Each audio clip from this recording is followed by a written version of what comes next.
Friend, स्वागत है आपका अपने चैनल आज क्लास में। आज की इस वीडियो में संस्कृत का टेस्ट लेंगे।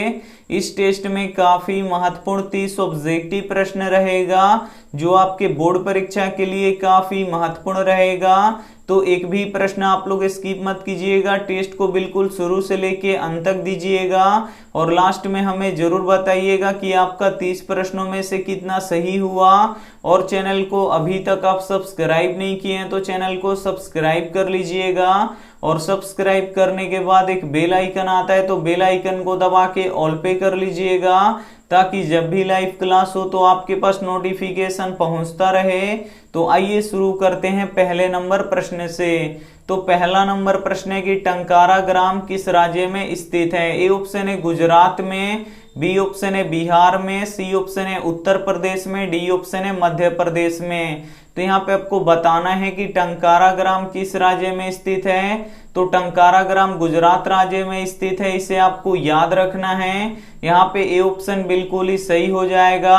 और टंकारा ग्राम में किनका जन्म हुआ था, तो स्वामी दयानंद का जन्म हुआ था, तो ये भी साथ में आपको याद रखना है। आइए देखते हैं अगला प्रश्न।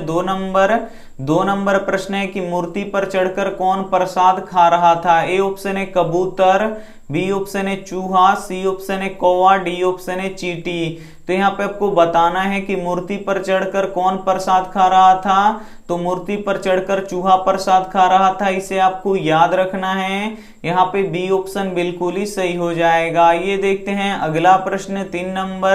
3 नंबर प्रश्न है कि बाघ कहाँ बैठा हुआ था। ए ऑप्शन है नदी के किनारे, बी ऑप्शन है जंगल में, सी ऑप्शन है तालाब के किनारे, डी ऑप्शन है धान के खेत में। तो यहाँ पे आपको बताना है कि बाघ कहाँ बैठा हुआ था। तो बाघ तालाब के किनारे बैठा हुआ था, इसे आपको याद रखना है। यहाँ पे सी ऑप्शन बिल्कुल ही सही हो जाएगा। ये देखते हैं अगला प्रश्न। 4 नंबर प्रश्न है कि हिरण्मय पात्र से किसका मुंह ढका हुआ है। ए ऑप्शन है सत्य का, बी ऑप्शन है असत्य का, सी ऑप्शन है पाप का, डी ऑप्शन है झूठ का। तो यहाँ पे आपको बताना है कि हिरण्मय पात्र से किसका मुंह ढका हुआ है। तो हिरण्मय पात्र से सत्य का मुंह ढका हुआ है, इसे आपको याद रखना है। यहाँ पे ए ऑप्शन बिल्कुल ही सही हो जाएगा। ये देखते हैं अगला प्रश्न। 5 नंबर प्रश्न है कि आर्य समाज की स्थापना किसने किया। ए ऑप्शन है स्वामी दयानंद ने, बी ऑप्शन है राजा राम मोहन राय ने, सी ऑप्शन है विवेकानंद ने, डी ऑप्शन है रामकृष्ण परमहंस ने। तो यहाँ पे आपको बताना है कि आर्य समाज की स्थापना किसने किया। तो स्वामी दयानंद ने किया, इसे आपको याद रखना है। यहाँ पे ए ऑप्शन बिल्कुल ही सही हो जाएगा। और आर्य समाज की स्थापना किस शहर में हुआ, तो मुंबई में हुआ, तो ये भी साथ में आपको याद रखना है। काफी महत्वपूर्ण 30 ऑब्जेक्टिव प्रश्न हैं, तो प्लीज आप लोग टेस्ट को बिल्कुल शुरू से लेके अंत तक दीजिएगा और लास्ट में हमें जरूर बताइएगा कि आपका 30 प्रश्नों में से कितना सही हुआ। और वीडियो को लाइक नहीं किए हैं तो प्लीज आप लोग वीडियो को लाइक भी कर दीजिएगा। आइए देखते हैं अगला प्रश्न। 6 नंबर प्रश्न है कि बाघ हाथ फैलाकर क्या दिखा रहा था। ए ऑप्शन है कुश, बी ऑप्शन है सोना का कंगन, सी ऑप्शन है लोहा, डी ऑप्शन है पीतल। तो यहाँ पे आपको बताना है कि बाघ हाथ फैलाकर क्या दिखा रहा था। तो सोना का कंगन दिखा रहा था, इसे आपको याद रखना है। यहाँ पे बी ऑप्शन बिल्कुल ही सही हो जाएगा। ये देखते हैं अगला प्रश्न। 7 नंबर प्रश्न है कि नदियां नाम और रूप को छोड़कर किसमें मिल जाती हैं। ए ऑप्शन है समुद्र में, बी ऑप्शन है मानसरोवर में, सी ऑप्शन है तालाब में, डी ऑप्शन है झील में। तो यहाँ पे आपको बताना है कि नदियां नाम और रूप को छोड़कर किसमें मिल जाती हैं। तो समुद्र में मिल जाती हैं, इसे आपको याद रखना है। काफी महत्वपूर्ण प्रश्न है ये आपके बोर्ड परीक्षा के लिए। यहाँ पे ए ऑप्शन बिल्कुल ही सही हो जाएगा। ये देखते हैं अगला प्रश्न। 8 नंबर प्रश्न है कि अणु से भी सूक्ष्म क्या है। ए ऑप्शन है दानव, बी ऑप्शन है मानव, सी ऑप्शन है पशु, डी ऑप्शन है आत्मा। तो यहाँ पे आपको बताना है कि अणु से भी सूक्ष्म क्या है। तो अणु से भी सूक्ष्म आत्मा है, इसे आपको याद रखना है। यहाँ पे डी ऑप्शन बिल्कुल ही सही हो जाएगा। ये देखते हैं अगला प्रश्न। 9 नंबर प्रश्न है कि देवलोक का मार्ग किससे खुलता है। ए ऑप्शन है असत्य से, बी ऑप्शन है सत्य से, सी ऑप्शन है लोभ से, डी ऑप्शन है त्याग से। तो तो यहाँ पे आपको बताना है कि देवलोक का मार्ग किससे खुलता है, तो देवलोक का मार्ग सत्य से खुलता है, इसे आपको याद रखना है। यहाँ पे बी ऑप्शन बिल्कुल ही सही हो जाएगा। ये देखते हैं अगला प्रश्न 10 नंबर प्रश्न है कि भारत की शोभा को देखकर कौन प्रसन्न है। ए ऑप्शन है ईश्वर, बी ऑप्शन है आलसी, सी ऑप्शन है दैत्य, डी ऑप्शन है क्रोधी। तो यहाँ पे आपको बताना है कि भारत की शोभा को देखकर कौन प्रसन्न है, तो भारत की शोभा को देखकर ईश्वर प्रसन्न है, इसे आपको याद रखना है। यहाँ पे ए ऑप्शन बिल्कुल ही सही हो जाएगा। ये देखते हैं अगला प्रश्न 11 नंबर प्रश्न है कि संस्कार कितने होते हैं। ए ऑप्शन है 10, बी ऑप्शन है 15, सी ऑप्शन है 16, डी ऑप्शन है 18। तो यहाँ पे आपको बताना है कि संस्कार कितने होते हैं, तो संस्कार 16 होते हैं, इसे आपको याद रखना है। यहाँ पे सी ऑप्शन बिल्कुल ही सही हो जाएगा। ये देखते हैं अगला प्रश्न 12 नंबर प्रश्न है कि प्राचीन काल में शिष्यों को क्या कहा जाता था। ए ऑप्शन है छात्र, बी ऑप्शन है ब्रह्मचारी, सी ऑप्शन है धनुधारी, डी ऑप्शन है अंतेवासी। तो यहाँ पे आपको बताना है कि प्राचीन काल में शिष्यों को क्या कहा जाता था, तो प्राचीन काल में शिष्यों को ब्रह्मचारी कहा जाता था, इसे आपको याद रखना है। यहाँ पे बी ऑप्शन बिल्कुल ही सही हो जाएगा। ये देखते हैं अगला प्रश्न 13 नंबर प्रश्न है कि प्राणी के हृदय रूपी गुफा में कौन विद्यमान है। ए ऑप्शन है आत्मा, बी ऑप्शन है शरीर, सी ऑप्शन है देव, डी ऑप्शन है राक्षस। तो यहाँ पे आपको बताना है कि प्राणी के हृदय रूपी गुफा में कौन विद्यमान है, तो आत्मा विद्यमान है, इसे आपको याद रखना है। यहाँ पे ए ऑप्शन बिल्कुल ही सही हो जाएगा। ये देखते हैं अगला प्रश्न 14 नंबर प्रश्न है कि मनुष्य का गुण दोष किससे निर्धारित होता है। ए ऑप्शन है संस्कारों से, बी ऑप्शन है घर से, सी ऑप्शन है पढ़ने से, डी ऑप्शन है व्यवहार से। तो यहाँ पे आपको बताना है कि मनुष्य का गुण दोष किससे निर्धारित होता है, तो संस्कारों से होता है, इसे आपको याद रखना है। यहाँ पे ए ऑप्शन बिल्कुल ही सही हो जाएगा। ये देखते हैं अगला प्रश्न 15 नंबर प्रश्न है कि बुद्ध काल में पाटलिपुत्र नगर का क्या नाम था। ए ऑप्शन है पाटलीग्राम, बी ऑप्शन है पुरुषपुर, सी ऑप्शन है कुसुमपुर, डी ऑप्शन है माधोपुर। तो यहाँ पे आपको बताना है कि बुद्ध काल में पाटलिपुत्र नगर का क्या नाम था, तो पाटलीग्राम था, इसे आपको याद रखना है। यहाँ पे ए ऑप्शन बिल्कुल ही सही हो जाएगा। काफी महत्वपूर्ण 30 ऑब्जेक्टिव प्रश्न है, तो प्लीज आप लोग टेस्ट को बिल्कुल शुरू से लेके अंत तक दीजिएगा और लास्ट में हमें जरूर बताइएगा कि आपका 30 प्रश्नों में से कितना सही हुआ। और वीडियो को लाइक नहीं किए हैं तो प्लीज आप लोग वीडियो को लाइक भी कर दीजिएगा। ये देखते हैं अगला प्रश्न 16 नंबर प्रश्न है कि सिखों के 10वें गुरु गोविंद सिंह का जन्म किस स्थान पर हुआ था। ए ऑप्शन है पटना में, बी ऑप्शन है पंजाब में, सी ऑप्शन है द्वारिका में, डी ऑप्शन है हरियाणा में। तो यहाँ पे आपको बताना है कि सिखों के 10वें गुरु गोविंद सिंह का जन्म किस स्थान पर हुआ था, तो पटना में हुआ था, इसे आपको याद रखना है। यहाँ पे ए ऑप्शन बिल्कुल ही सही हो जाएगा। ये देखते हैं अगला प्रश्न 17 नंबर प्रश्न है कि पटना कहाँ बसा है। ए ऑप्शन है गंगा के किनारे, बी ऑप्शन है समुद्र के किनारे, सी ऑप्शन है यमुना के किनारे, डी ऑप्शन है पर्वत के समीप।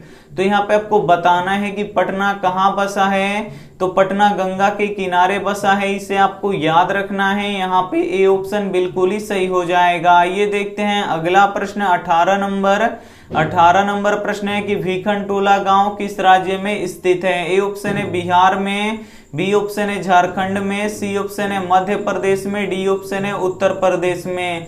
तो यहाँ पे आपको बताना है कि भीखनटोला गांव किस राज्य में स्थित है, तो भीखनटोला गांव बिहार राज्य में स्थित है, इसे आपको याद रखना है। यहाँ पे ए ऑप्शन बिल्कुल ही सही हो जाएगा। ये देखते हैं अगला प्रश्न 19 नंबर प्रश्न है कि गांव से कितनी दूरी पर सरकारी विद्यालय है। ए ऑप्शन है 1 कोस की दूरी पर, बी ऑप्शन है 1.5 कोस की दूरी पर, सी ऑप्शन है 2 कोस की दूरी पर, डी ऑप्शन है आधा कोस की दूरी पर।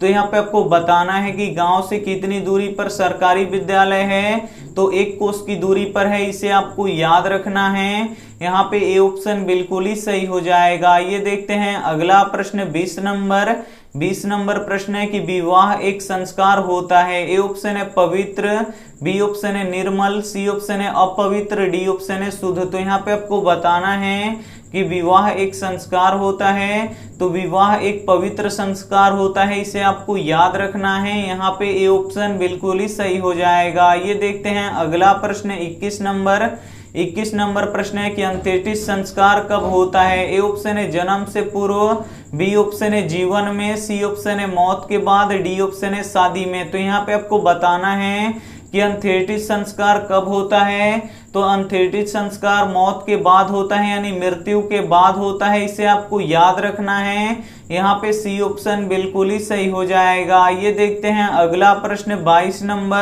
22 नंबर प्रश्न है कि छात्रों के लिए सबसे बड़ी तपस्या क्या है। ए ऑप्शन है अध्ययन, बी ऑप्शन है धनार्जन, सी ऑप्शन है नौकरी की प्राप्ति, डी ऑप्शन है इनमें से कोई नहीं। तो यहाँ पे आपको बताना है कि छात्रों के लिए सबसे बड़ी तपस्या क्या है। तो छात्रों के लिए सबसे बड़ी तपस्या अध्ययन है, इसे आपको याद रखना है। यहाँ पे ए ऑप्शन बिल्कुल ही सही हो जाएगा। आइए देखते हैं अगला प्रश्न 23 नंबर प्रश्न है कि यूनान का राजदूत कौन था। ए ऑप्शन है फहियान, बी ऑप्शन है वेंगसांग, सी ऑप्शन है मेगास्थनीज, डी ऑप्शन है इनमें से कोई नहीं। तो यहाँ पे आपको बताना है कि यूनान का राजदूत कौन था। तो यूनान का राजदूत मेगास्थनीज था, इसे आपको याद रखना है। यहाँ पे सी ऑप्शन बिल्कुल ही सही हो जाएगा। ये देखते हैं अगला प्रश्न 24 नंबर प्रश्न है कि किस गांव में गरीब लोग रहते थे। ए ऑप्शन है जीवराखंड टोला में, बी ऑप्शन है बसावन टोला में, सी ऑप्शन है हरिजन टोला में, डी ऑप्शन है भीखन टोला में। तो यहाँ पे आपको बताना है कि किस गांव में गरीब लोग रहते थे। तो भीखन टोला में गरीब लोग रहते थे, इसे आपको याद रखना है।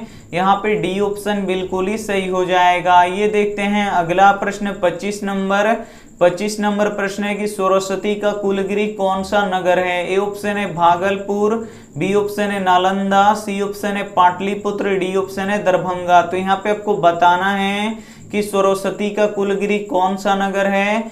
तो पाटलिपुत्र है, इसे आपको याद रखना है। यहाँ पे सी ऑप्शन बिल्कुल ही सही हो जाएगा। और पाटलिपुत्र का नया नाम क्या है, पटना है, तो इसे भी साथ में आपको याद रखना है। आइए देखते हैं अगला प्रश्न 26 नंबर प्रश्न है कि पटना नगर के समीप किसका बहुत सा उत्पादन होता था। ए ऑप्शन है फल का, बी ऑप्शन है फूल का, सी ऑप्शन है अन्न का, डी ऑप्शन है सब्जी का। तो यहाँ पे आपको बताना है कि पटना नगर के समीप किसका बहुत सा उत्पादन होता था। तो फूल का बहुत सा उत्पादन होता था, इसे आपको याद रखना है। यहाँ पे बी ऑप्शन बिल्कुल ही सही हो जाएगा। ये देखते हैं अगला प्रश्न 27 नंबर प्रश्न है कि महाभारत किनकी कृति है। ए ऑप्शन है व्यास की, बी ऑप्शन है वाल्मीकि की, सी ऑप्शन है भृगु की, डी ऑप्शन है कश्यप की। तो यहाँ पे आपको बताना है कि महाभारत किनकी कृति है। तो महाभारत व्यास की कृति है, इसे आपको याद रखना है। यहाँ पे ए ऑप्शन बिल्कुल ही सही हो जाएगा। ये देखते हैं अगला प्रश्न 28 नंबर प्रश्न है कि कैमुदी महोत्सव किस ऋतु में मनाया जाता था। ए ऑप्शन है वसंत ऋतु में, बी ऑप्शन है वर्षा ऋतु में, सी ऑप्शन है ग्रीष्म ऋतु में, डी ऑप्शन है शरद ऋतु में। तो यहाँ पे आपको बताना है कि कैमुदी महोत्सव किस ऋतु में मनाया जाता था। तो कैमुदी महोत्सव शरद ऋतु में मनाया जाता था, इसे आपको याद रखना है। काफी महत्वपूर्ण प्रश्न है ये आपके बोर्ड परीक्षा के लिए। यहाँ पे डी ऑप्शन बिल्कुल ही सही हो जाएगा। ये देखते हैं अगला प्रश्न 29 नंबर प्रश्न है कि कर्ण के पास जन्म से ही क्या था। ए ऑप्शन है कवच और कुंडल, बी ऑप्शन है तीर और धनुष, सी ऑप्शन है तलवार, डी ऑप्शन है इनमें से कोई नहीं। तो यहाँ पे आपको बताना है कि कर्ण के पास जन्म से ही क्या था। तो कर्ण के पास जन्म से ही कवच और कुंडल था, इसे आपको याद रखना है। यहाँ पे ए ऑप्शन बिल्कुल ही सही हो जाएगा। ये देखते हैं अंतिम प्रश्न 30 नंबर प्रश्न है किसने कहा था कि पाटलिग्राम एक दिन महानगर बनेगा। ए ऑप्शन है बुद्ध ने, बी ऑप्शन है सुखदेव ने, सी ऑप्शन है शंकराचार्य ने, डी ऑप्शन है कालिदास ने। तो यहाँ पे आपको बताना है कि किसने कहा था कि पाटलिग्राम एक दिन महानगर बनेगा। तो भगवान बुद्ध कहे थे, इसे आपको याद रखना है। यहाँ पे ए ऑप्शन बिल्कुल ही सही हो जाएगा। यहाँ पे आप लोग 30 प्रश्नों का टेस्ट दे चुके हैं। तो अब आप लोग हमें कमेंट करके बता दीजिए। यहाँ पे हम सभी लोगों का कमेंट देख रहे हैं कि 30 में से आपका कितना प्रश्न सही हुआ। और ये रहा आपके लिए होमवर्क प्रश्न। इसका जवाब आपको कमेंट बॉक्स में देना है कि अंगराज किसे कहा गया है। ए ऑप्शन है अर्जुन को, बी ऑप्शन है कर्ण को, सी ऑप्शन है कृष्ण को, डी ऑप्शन है इंद्र को। तो इसमें से जो भी ऑप्शन आपको सही लगे वो आप हमें कमेंट करके जरूर बताइएगा। और वीडियो को लाइक नहीं किए हैं तो प्लीज आप लोग वीडियो को लाइक कीजिएगा, अपने दोस्तों के पास इस वीडियो को जरूर शेयर कीजिएगा। और चैनल को अभी तक आप सब्सक्राइब नहीं किए हैं तो चैनल को सब्सक्राइब करके साथ में बेल आइकन को ऑल पे दबा लीजिएगा, ताकि जब भी लाइव क्लास हो तो आपके पास नोटिफिकेशन पहुंचता रहे। Thank you for watching. मिलते हैं अगले वीडियो में, तब तक अपना ध्यान रखिए, मन लगा के पढ़ाई कीजिए। Take care and bye.